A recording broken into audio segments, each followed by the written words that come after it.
ચા. પપ્પાએ નાસ્તો કરી લીધો છે. એકચ્યુઅલી રોટલી બહુ વધારે પડી હતી તો આપણે એને તળી નાખી છે, ડીપ ફ્રાય કરી છે. એવરી ટાઈમ હું સેલો ફ્રાય કરું છું, આ વખતે ડીપ ફ્રાય કરી છે અને થોડી દાજી ગઈ છે, પણ એટલી બધી પણ નથી દાજી. બાકી આ રોટલી ખાવાની છે ને બહુ મજા આવે, બહુ ક્રન્ચી લાગે. તમે પણ ટ્રાય કરજો. વધેલી રોટલી હોય ને તો આવો કંઈક ઉપયોગ કરીને હું આવું બધું કરી નાખું છું. ભાઈ માટે આપણે ભાખરી અને ચાનો બ્રેકફાસ્ટ રેડી છે, એન્ડ વિથ માખણ. બિસ્કિટ, ભાખરી, ગરમા ગરમ ચા અને માખણ. કોનું આ ફેવરિટ બ્રેકફાસ્ટ છે, સ્પેશિયલી સવાર માટે. જો અરવિંદભાઈ છે ને મામાનું કામ ઇઝી કરી દે છે. મામાએ કીધું ને તો ટીવી સ્વિચ શરૂ કરી દીધી તકિયા ઉપર ચડીને. બંધ નથી કરવાની, ખાલી ચાલુ જ કરવાની, બસ. હવે કાંઈ નહીં કરતો. એ છે ને ઘણું ખરું મામાનું કામ કરી દે. મામાને હાથ પગ આમ તેમ કરવા હોય તો કરી દે. એમાં હમણાં છે ને મારો દીકરો બહુ મને કામ કરાવે છે. એ ચાલુ બંધ ન કરે હારું, ચાલુ બંધ ન કરે. ઓકે, ખાલી ચાલુ જ કરવાની. મામા બંધ કરવાની કે ત્યારે બંધ કરવાની. બગડી જાય પછી. બસ એ સ્વિચ કરે, ઓલે ટીવી ની નહીં કરતો. હા, અને આ ટ્રક થી રમવા માંડ. ચાલો હારું હારું. સીતારામ કરો. જય શ્રી કૃષ્ણ, ગુડ મોર્નિંગ. અને કોક હેપી બર્થડે કહે તો શું કહેવાનું? હેપી બર્થડે નહીં, તારે શું કહેવાનું? Thank you. લંચ માટે અને ટિફિન માટે બની ગયું છે ગુવારનું શાક. અને આ બાજુ જિગ્નેશની ભાખરી બનાવવાની છે અને એનો ચા મૂકી દીધો છે. જો ઘરનો ડબ્બો ભાઈને ખબર પડી ગઈ છે ને કે આ ટ્રોલીમાં મમ્મા મૂકે છે, એટલે મમ્માનું ધ્યાન ન હોય ને ફટાફટ ભાઈ ડબ્બો લઈને આમ થઈ જાય એમ. જો નાસીપાસ થઈ જાય ભાઈ. લાવો, નથી ખાવાનું, લાવો, બહુ ગળમાં ખવાય. લાવો મમ્મા આપે, લાવો. લાય મમ્મા દે, લાવો. મોટો ટુકડો કરીને આપું. લાવ, રોટાયો છે મને. આમ જો આપું તને, આમ જો લે. બસ. અને આ બાજુ જો અત્યાર સુધી લાગતું નહોતું કે આજે વરસાદ આવશે, બટ ફરીથી જો વરસાદ શરૂ થઈ ગયો છે. ધમાકેદાર એન્ટ્રી થઈ. એ તો આપણું એઝ ઇટ ઇઝ જ છે. આજે તો બ્રિજેશભાઈના મોબાઈલનું નેટ એ નથી જાણતો, તે બિચારો બેઠો તો પણ સૂઈ ગયો કે હવે શું કરું એમ. એટલે વાઈફાઈ ઉપર તો હવે આમ અમને એટલું પેલું થઈ ગયું છે ને, સ્પેશિયલી જીઓ માટે. એ લોકોએ તો આજે ફોન પણ સ્વિચ ઓફ કરી દીધો છે, ફોન પણ રિસીવ નથી કરતા. કાલે કીધું તો કે વરસાદનું રિપેર ન થાય. આજે સવારે તો વરસાદ હતો જ ને, અત્યારે શરૂ થયો છે 11 વાગે, તો ફોન જ સ્વિચ ઓફ આવે છે. એટલે હવે તો આપણે એમ થઈ ગયું છે કે આને છે ને આપણે ચેન્જ કરવું જ પડશે, કોઈ બીજી કંપનીમાં જવું જ પડશે. બિકોઝ આ ઇસ્યુ હમણાંથી વારા ઘડીએ થયા કરે છે. પહેલાં આટલો બધો ઇસ્યુ નહોતો આવતો. અને મોબાઈલનું નેટવર્ક છે ને આપણું સિમ કાર્ડનું, એમાં પણ આપણે નેટ ઓન કરીએ ને, ડેટા ઓન, તો એમાં પણ એટલું નેટ નથી પકડાતું જેટલું પહેલાં એ લોકો સર્વિસ આપતા હતા ને. એટલે કેમ બ્રિજેશ? એટલે બ્રિજેશભાઈ બિચારે કાલે એક મૂવી ડાઉનલોડ કર્યું, તે અત્યારે જોવે છે. ઓય મામાને ખવડાવો, લાવો. જા ભાઈ હજી ગો લઈને આમ તે માટા જ મારે છે. લાવ મમ્માને આપી દો, લાવ. જો ગોળનો ડબ્બો લઈને આપણે ભાઈને છે ને મોહનથાળ આપીને બેસાડ્યા છે. શું ખાશો તું? પીટા નહીં, મોહનથાળ છે. એને એમ છે કે આ પીટા એટલે કે પેંડા છે. ને આ બાજુ ભાઈ પણ સાથે સાથે એન્જોય કરે છે મોહનથાળ.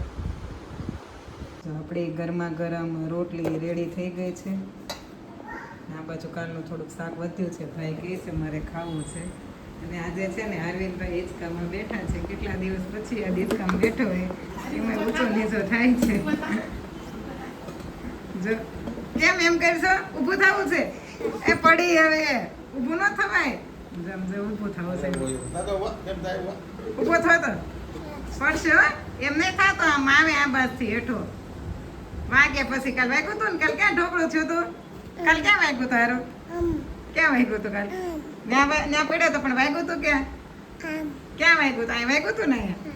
તો પછી બ્રિજેશભાઈ ખાવાનું છે તમારે? શાક ખાવું છે?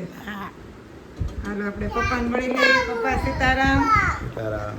શું છે વરસાદ? શું કહે છે આપણે ગામમાં? છે વરસાદ? વરસાદ જ નથી. કે આપણે જ બધું અહીંયા પડે છે દીકરાને જો ખાવાનું છે હારું હે નથી ખાવું ને તો હું ને દાદા જમી લેવી હો તો અહીંયા બેસજે હિંચકામાં કેમ તો તાર નથી ખાવું તો બસ તો બેઠો રે હો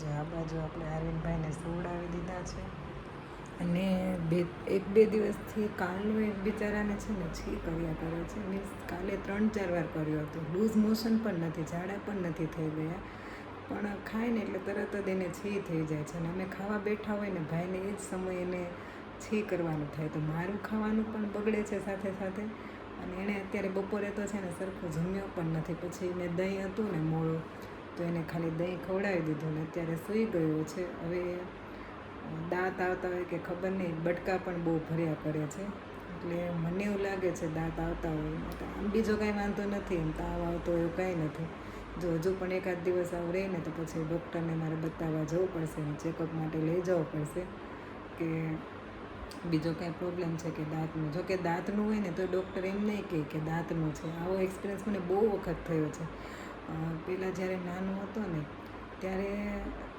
3 મહિના 3 નહીં પણ 5 મહિનાથી છે ને એના દાંત નહોતા આવતા ને તો જ્યારે કંઈક આવું થાય ને તો ડૉક્ટર પાસે જઈએ ને તો એમ કે એના પેઢા મજબૂત થાય છે પેઢા કેટલાક મજબૂત થાય 5 મહિનાથી લઈને અમે જોઈએ ને તો એને 10મા મહિને એને દાંત આવવાના શરૂ થયા હતા એટલે દાંત બાબતે તો ડૉક્ટર પણ તમને ના કહી શકે કે એને આવું થાય છે તો એની દવા આપે ને પછી આપણે શું કે છોકરાઓને નકરી દવા પીવડાવવી પડે એના કરતાં આપણે ઘરે જ જો સોલ્યુશન આવી જતું હોય તો બેટર છે સો જોઈએ કે શું થાય છે હવે લેટ્સ સી એન્ડ તમે બ્લોગમાં બન્યા રહેજો 5 વાગી ગયા છે ને વરસાદ જો એકદમ ધોધમાર વરસે છે એમાં થાય છે શું કે થોડીક વાર ફાસ આવે થોડી વાર બંધ થઈ જાય થોડી વાર તો આપણને એવું લાગે કે હવે છે ને આવશે જ નહીં અને થોડી વારમાં તો છે ને આવવા મળે એટલે આપણે સાપુતારામાં કેવું હિલ સ્ટેશન ઉપર બધે હોય વાતાવરણ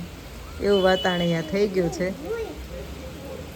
સારું ભાઈ મજા માણે છે વરસાદની ગાંઠિયા ખાઈને આ ફ્રેન્ડને બોલાવે છે જો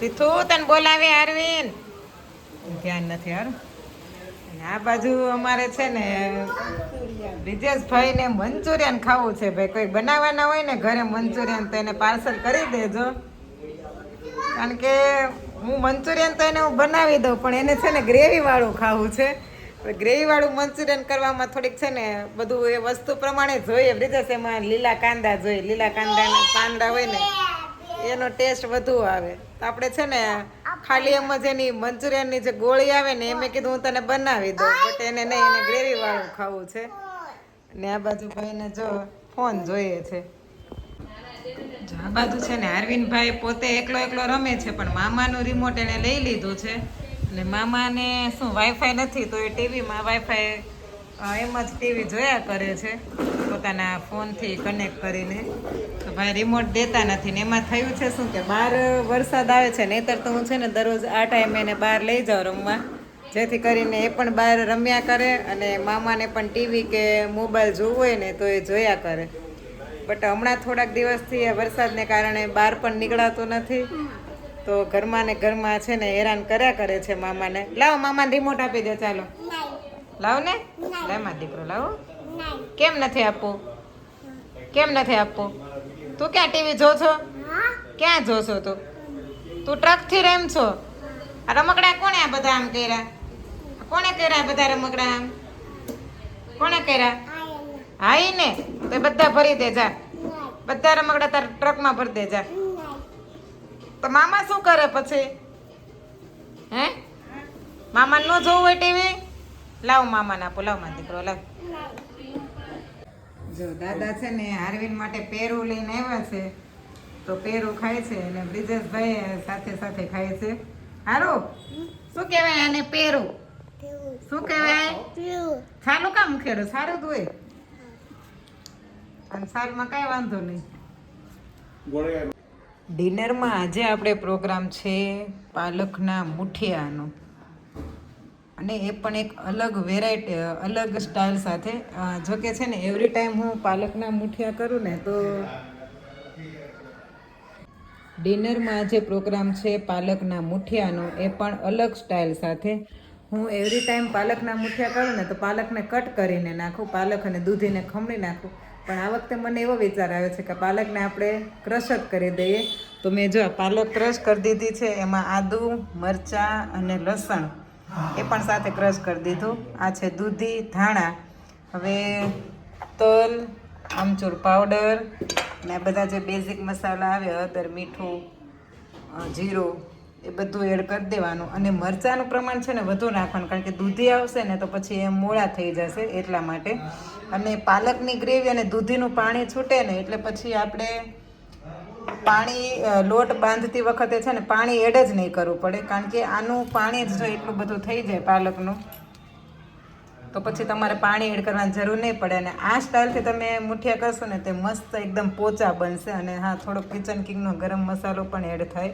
અને દહીં પણ તમે આમાં ઉમેરી શકો. દહીં અત્યારે મારી પાસે નથી અને મેં કીધું ચાલશે, એટલું પણ ઓપ્શનલ છે.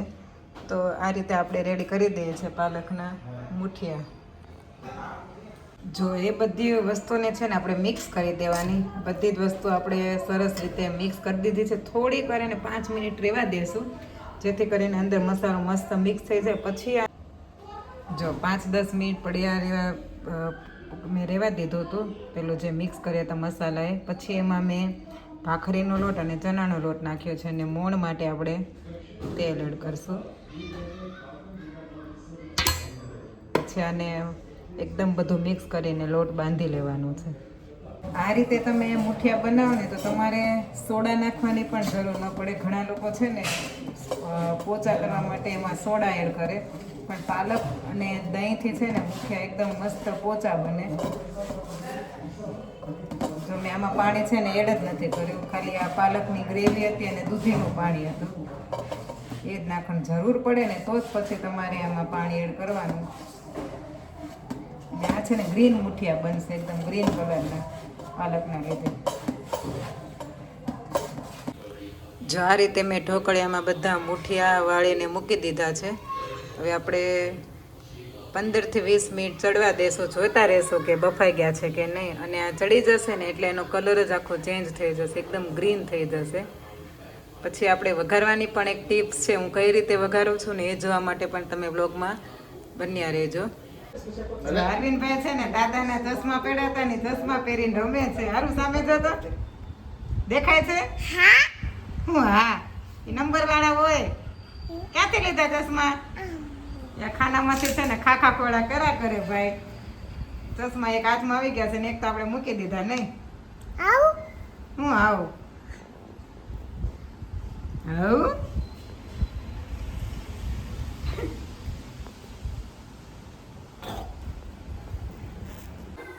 જો મુઠિયા છે ને બફાઈ ગયા છે. મેં હમણાં એક પેલું કરી જોયું, ટેસ્ટ કરી જોયું. અને આ બફાવા માટે છે ને આપણે જોઈ જવાનું, છરી આમ કરી જોવાની. જો ચોટે નહીં ને તો સમજી જવાનું કે બફાઈ ગયા છે. હવે થોડી વાર ગેસ બંધ કરીને એમને વરાળ ઉપર રહેવા દઈશ. પછી છે ને આપણે એનો વઘાર કરશું. વઘાર કરવા માટે છે ને આ મેં કાંદાની સ્લાઈસ કરી લીધી છે અને મરચાંના નાના મોટા ટુકડા મિક્સ કર્યા છે. બંનેને વઘારશું. આમાં મીઠું તલ અને લીમડો પણ વઘારવામાં એડ કરશું. પછી મીઠું અને જે મસાલા છે એમાં પણ એડ કરશું, કારણ કે આનું આપણે ટેસ્ટ માટે આના પ્રમાણમાં આપણે લેવું પડશે. બાકી મુઠિયામાં તો ઓલરેડી આપણે બધું એડ કરી જ દીધું છે. અને આ બાજુ મેં લાજવાબની રેડીમેડ ચટણી છે ને મૂકી છે. જિગ્નેશને ચા પીવો હશે તો એના માટે આપણે એને ચા કરી દઈશું. બાકી તમે તમારા ઘરે કઈ ટાઈપના મુઠિયા બનાવો છો? ગ્રીન મુઠિયા કે આપણે જે રેગ્યુલર આપણે બનાવતા હોય એ? અને તમને કયા મુઠિયા વધારે ભાવે એ ખાસ કોમેન્ટ કરજો. અને તમે કઈ રીતે બનાવતા હોય ને એ પણ કહેજો. તો છે ને અમે એ રીતે પણ ટ્રાય કરીશું. એકને એક વસ્તુ આપણે સેમ રીતે બનાવીને કરતાં કંઈક અલગ રીતે બનાવીએ તો આપણે પણ ખાવામાં. મુઠિયા ઢોકળાનું છે ને ફાઇનલ લુક તો હું તમને નથી બતાવી શકી, થોડી બીજી થઈ ગઈ હતી એટલે, પણ ટેસ્ટમાં મસ્ત બન્યા હતા. એન્ડ આજના વિડીયોનો એન્ડ આપણે અહીંયા જ કરશું. Thank you for watching. આવતીકાલે ફરીથી મળીશું એક નવા બ્લોગ સાથે, એક નવા કન્ટેન્ટ સાથે. ત્યાં સુધી આવજો. બાય, જય Shri Krishna, good night, take care and yes don't forget two comment, to give comment, કે તમે કોમેન્ટ આપવાનું ભૂલતા નહીં, તો જેથી કરીને આપણું ઇન્ટરેક્શન વધે અને મને પણ મજા આવે કે તમે અમારા બ્લોગમાં તમને કેવી મજા આવે છે એ પણ મને ખ્યાલ આવે. So bye.